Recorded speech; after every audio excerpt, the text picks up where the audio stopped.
Chapter 1. Lucy looks into a wardrobe. Once there were 4 children, whose names were Peter, Susan, Edmund, and Lucy. This story is about something that happened to them when they were sent away from London during the war because of the air raids. They were sent to the house of an old professor who lived in the heart of the country, 10 miles from the nearest railway station and 2 miles from the nearest post office. He had no wife, and he lived in a very large house with a housekeeper called Mrs. Macready and 3 servants.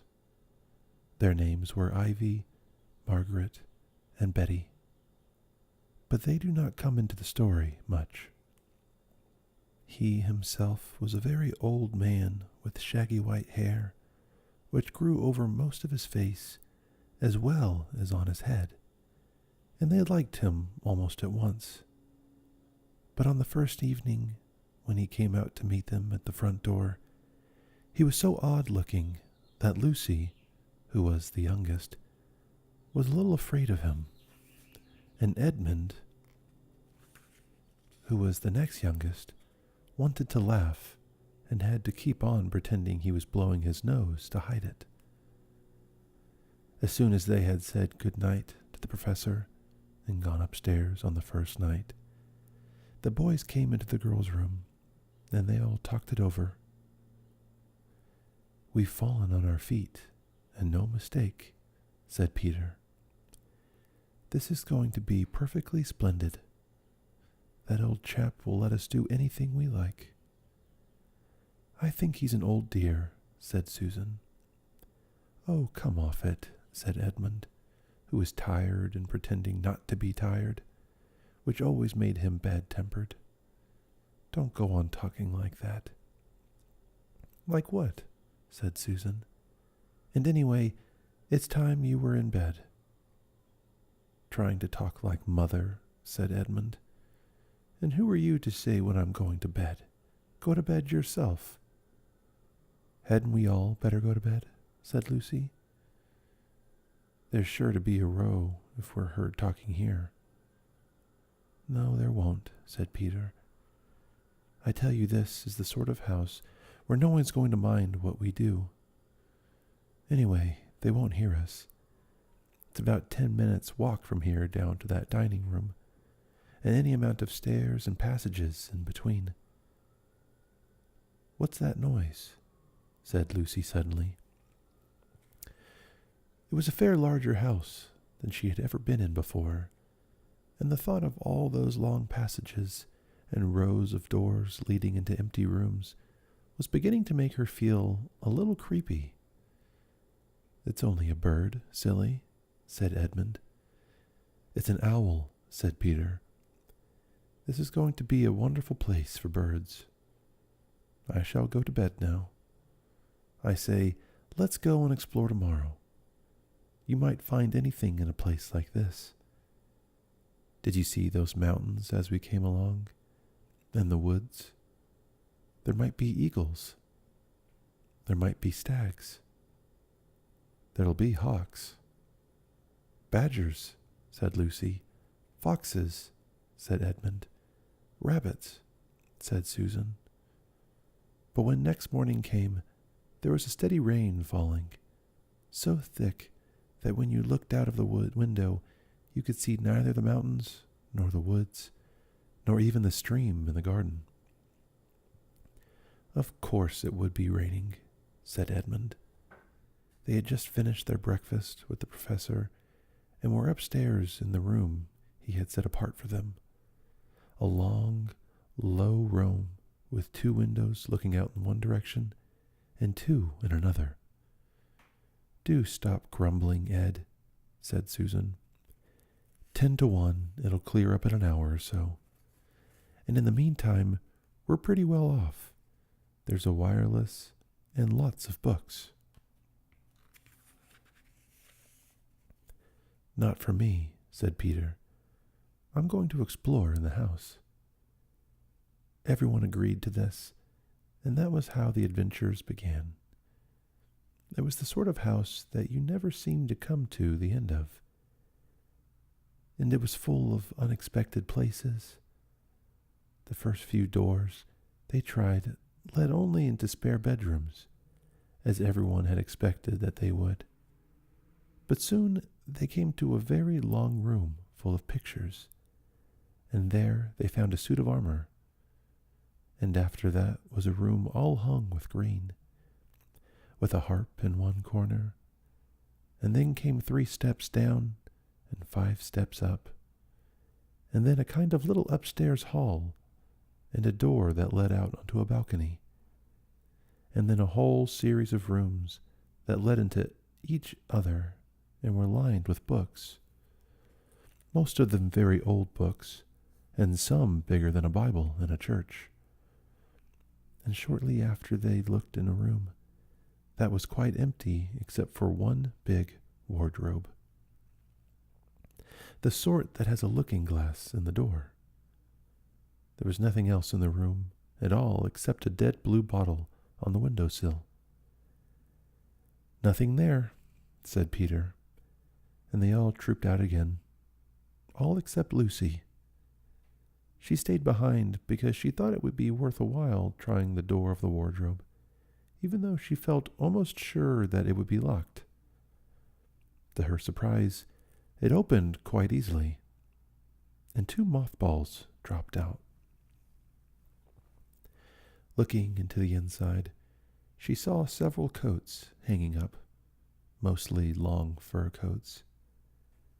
There was nothing Lucy liked so much as the smell and feel of fur.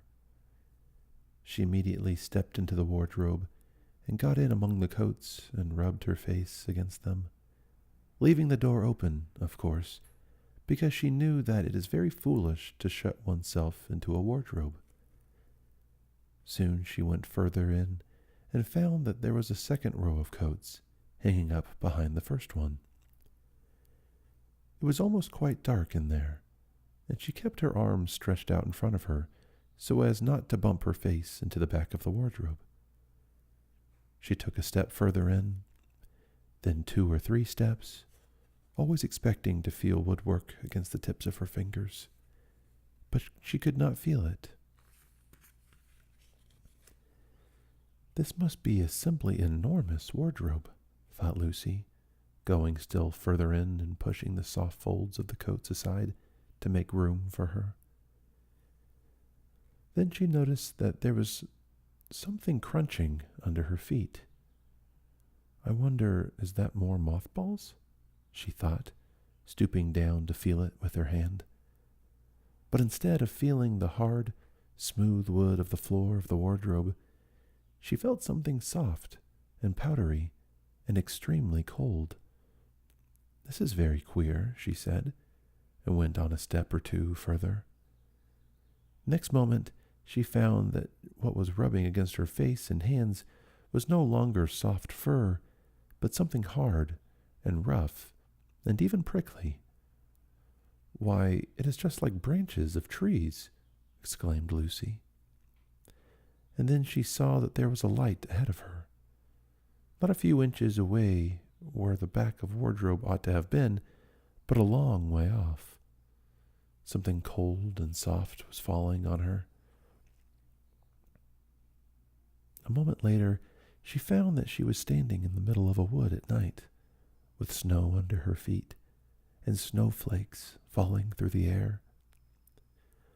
Lucy felt a little frightened, but she felt very inquisitive and excited as well.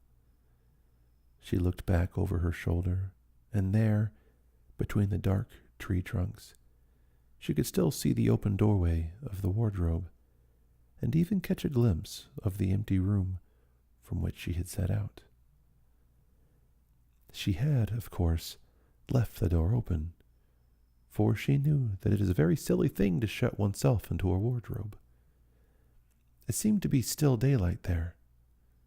"I can always get back if anything goes wrong," thought Lucy. She began to walk forward, crunch, crunch, over the snow, and through the wood toward the light. In about 10 minutes, she reached it and found it was a lamp-post.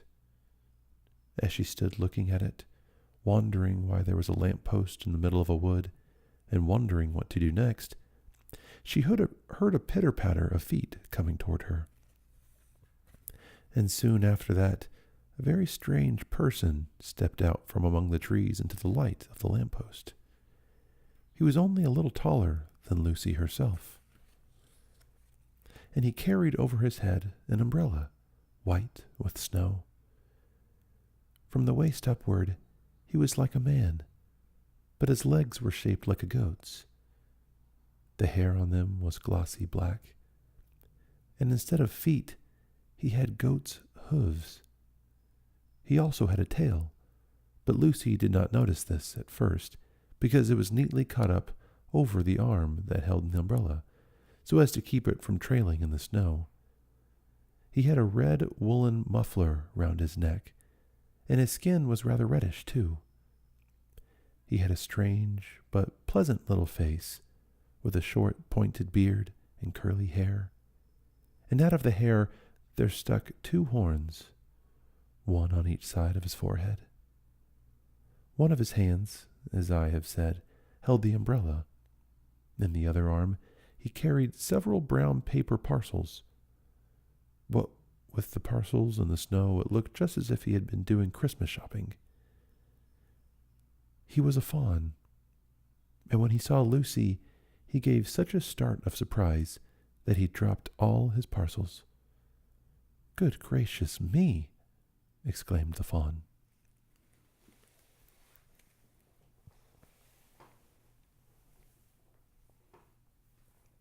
Chapter 2. What Lucy Found There. "Good evening," said Lucy. But the fawn was so busy picking up its parcels that at first it did not reply. When it had finished, it made her a little bow.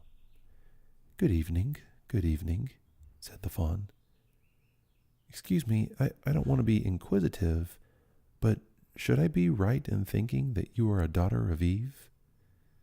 "My name's Lucy," said she, not quite understanding him. "But you are, forgive me, you are what they call a girl?" asked the fawn. "Of course I'm a girl," said Lucy. "You are, in fact, human?" "Of course I'm human," said Lucy, still a little puzzled. To be sure, said the fawn. "How stupid of me. But I've never seen a son of Adam or a daughter of Eve before. I am delighted. That is to say," and then it stopped as if it had been going to say something it had not intended but had remembered in time. Delighted, it went on. "Allow me to introduce myself. My name is Tumnus." "I am very pleased to meet you, Mr. Tumnus," said Lucy. "And may I ask, oh, Lucy, daughter of Eve," said Mr. Tumnus, "how you have come into Narnia?" "Narnia? What's that?" said Lucy. "This is the land of Narnia," said the fawn. "Where we are now. All that lies between the lamp-post and the great castle of Cair Paravel on the eastern sea. And you have come from the wild woods of the west." I got in through the wardrobe in the spare room," said Lucy. "Ah," said Mr. Tumnus, in a rather melancholy voice. "If only I had worked harder at geography when I was a little fawn, I should no doubt know all about those strange countries. It is too late now." "But they aren't countries at all," said Lucy, almost laughing. "It's only just back there, at least. I'm not sure. It's in summer there." "Meanwhile," said Mr. Tumnus, "it is winter in Narnia, and has been for ever so long, and we shall both catch cold if we stand here talking in the snow. Daughter of Eve, from the far land of Spare where eternal summer reigns around the bright city of Wardrobe, how would it be if you came and had tea with me?" "Thank you very much, Mr. Tumnus," said Lucy. but I was wondering whether I ought to be getting back." "It's only just round the corner," said the fawn. "And there'll be a roaring fire, and toast, and sardines, and cake." "Well, it's very kind of you," said Lucy, "but I shan't be able to stay long."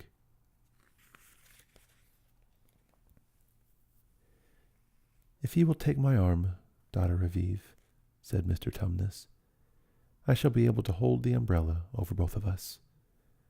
That's the way. Now off we go." And so Lucy found herself walking through the wood arm in arm with the strange creature, as if they had known one another all their lives. They had not gone far before they came to a place where the ground became rough, and there were rocks all about, and little hills up the little hills down. At the bottom of one small valley, Mr. Tumnus turned suddenly aside, as if he were going to walk straight into an unusually large rock. But at the last moment, Lucy found he was leading her into the entrance of a cave. As soon as they were inside, she found herself blinking in the light of a wood fire. Then Mr. Tumnus stooped and took a flaming piece of wood out of the fire with a neat little pair of tongs, and lit a lamp. "Now, we shan't be long," he said, and immediately put a kettle on. Lucy thought she had never been in a nicer place. It was a little, dry, clean cave of reddish stone, with a carpet on the floor, and 2 little chairs, "One for me, and one for a friend," said Mr. Tumnus, "and a table and a dresser, and a mantelpiece over the fire, and above that a picture of an old faun with a gray beard. In one corner there was a door which Lucy thought must lead to Mr. Tumnus's bedroom, and on one wall was a shelf full of books. Lucy looked at these while he was setting out the tea things. They had titles like The Life and Letters of Silenus, or Nymphs and Their Ways, or Men, Monks, and Gamekeepers, A Study in Popular Legend, or Is Man a Myth? "Now, Dotterivive," said the fawn, "and really was a wonderful tea. There was a nice brown egg, lightly boiled, for each of them, and then sardines on toast, and then buttered toast, and then toast with honey, and then a sugar-topped cake. And when Lucy was tired of eating, the fawn began to talk. He had wonderful tales to tell of life in the forest. He told about the midnight dances, and how the nymphs who lived in the wells and the dryads who lived in the trees came out to dance with the fauns. About long hunting parties, after the milk-white stag who could give you wishes if you caught him. About feasting and treasure-seeking with the wild red dwarfs in deep mines and caverns far beneath the forest floor. And then about summer, when the woods were green, and old Silenus on his fat donkey would come to visit them. And sometimes Bacchus himself, and then the streams would run with wine instead of water, and the whole forest would give itself up to jollification for weeks on end. Not that it isn't always winter now, he added gloomily. Then to cheer himself up, he took out from its case on the dresser a strange little flute that looked as if it were made of straw, and began to play. And the tune he played made Lucy want to cry and laugh and dance and go to sleep all at the same time. It must have been hours later when she shook herself and said, "Oh, Mr. Tumnus, I'm so sorry to stop you, and I do love that tune, but really I must go home. I only meant to stay for a few minutes." "It's no good now, you know," said the fawn, laying down its flute and shaking its head at her very sorrowfully. "No good?"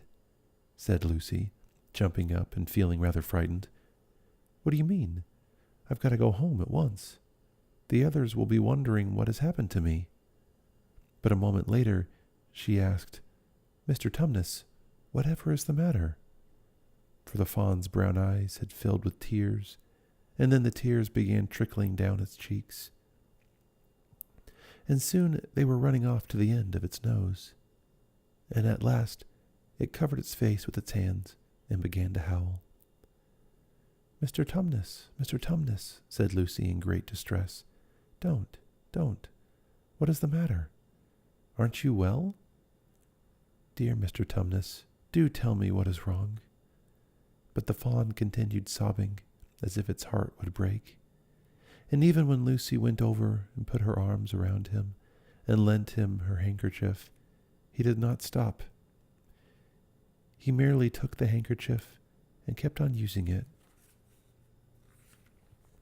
wringing it out with both hands whenever it got too wet to be any more use, so that presently Lucy was standing in a damp patch.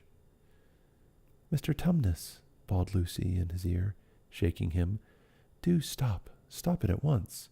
You ought to be ashamed of yourself, a great big fawn like you. What on earth are you crying about?"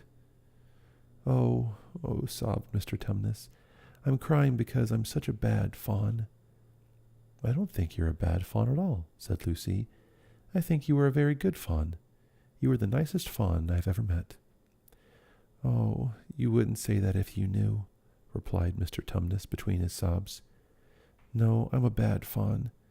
I don't suppose there was ever a worse fawn since the beginning of the world." "But what have you done?" asked Lucy. "My old father now," said Mr. Tumnus. "That's his picture over the mantelpiece.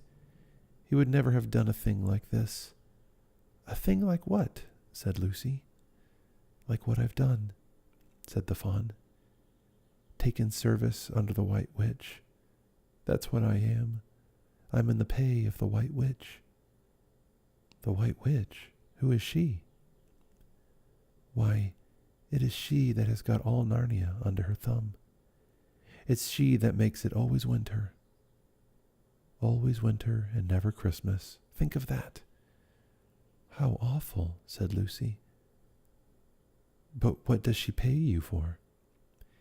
"That's the worst part of it," said Mr. Tumnus with a deep groan. "I'm a kidnapper for her. That's what I am. Look at me, daughter of Eve. Would you believe that I'm the sort of fawn to meet a poor innocent child in the wood, one that had never done me any harm, and pretend to be friendly with it, and invite it home to my cave, and for the sake of lulling it asleep, and then handing it over to the White Witch?" "No," said Lucy. "I'm sure you wouldn't do anything of the sort." "But I have," said the fawn. "Well," said Lucy, rather slowly, for she wanted to be truthful and yet not be too hard on him. "Well, that was pretty bad, but you're so sorry for it that I'm sure you will never do it again." "Daughter of Eve, don't you understand?" said the fawn. "It isn't something I have done. I'm doing it now, this very moment." "What do you mean?" cried Lucy, turning very white.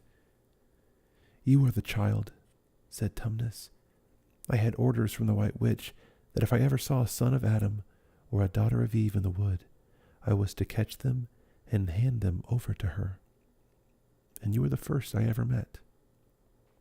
And I've pretended to be your friend and asked you to tea, and all the time I've been meaning to wait till you were asleep and then go and tell her." "Oh, but you won't, Mr. Tumnus," said Lucy. "You won't, will you? Indeed, you really mustn't." "And if I don't," said he, beginning to cry again, "she's sure to find out. And she'll have my tail cut off, and my horns sawn off, and my beard plucked out. And she'll wave her wand over my beautiful cloven hooves and turn them into horrid, solid hooves, like a wretched horse's. And if she is extra and specially angry, she'll turn me into stone, and I shall be only a statue of a fawn in her horrible house until the 4 thrones at Cair Paravel are filled. And goodness knows when that will happen, or whether it will ever happen at all." "I'm very sorry, Mr. Tumnus," said Lucy, "but please let me go home." Of course I will, said the fawn. Of course I've got to. I see that now. I hadn't known what humans were like before I met you. Of course I can't give you up to the witch, not now that I know you. But we must be off at once. I'll see you back to the lamppost. I suppose you can find your own way back to the spare and wardrobe.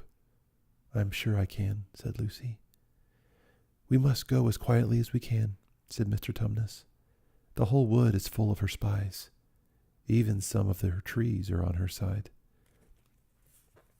They both got up and left the tea things on the table, and Mr. Tumnus once more put up his umbrella and gave Lucy his arm, and they went out into the snow.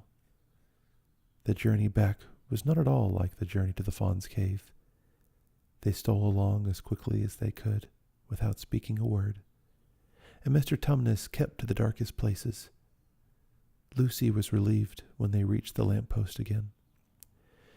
Do you know your way from here, daughter of Eve? Said Tumnus. Lucy looked very hard between the trees and could just see in the distance a patch of light that looked like daylight. Yes, she said. I can see the wardrobe door. Then be off home as quick as you can, said the fawn. And can you forgive me for what I've meant to do? Why, of course I can, said Lucy, shaking him heartily by the hand. And I do hope you won't get into dreadful trouble on my account. Farewell, daughter of Eve, said he. Perhaps I may keep the handkerchief. Rather, said Lucy, and then ran toward the far-off patch of daylight as quickly as her legs would carry her. And presently, instead of rough branches brushing past her, she felt coats, and instead of crushing snow under her feet, she felt wooden boards, and all at once she found herself jumping out of the wardrobe into the same empty room from which the whole adventure had started. She shut the wardrobe door tightly behind her and looked around, panting for breath. It was still raining, and she could hear the voices of the others in the passage. I'm here, she shouted. I'm here. I've come back. I'm all right.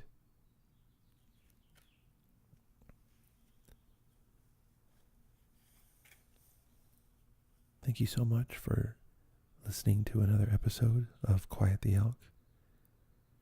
I really hope you enjoyed the first 2 chapters of The Lion, the Witch, and the Wardrobe. It's a book I thought would work really well to help quiet people's minds and relax, help them go to sleep. So if you enjoyed this video, please tell me.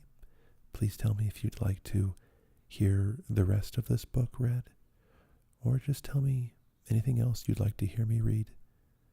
Something you think might work really well and help you relax. Because that's, after all, the entire purpose of this channel. So thanks again so much for listening, and I'll see you in the next episode.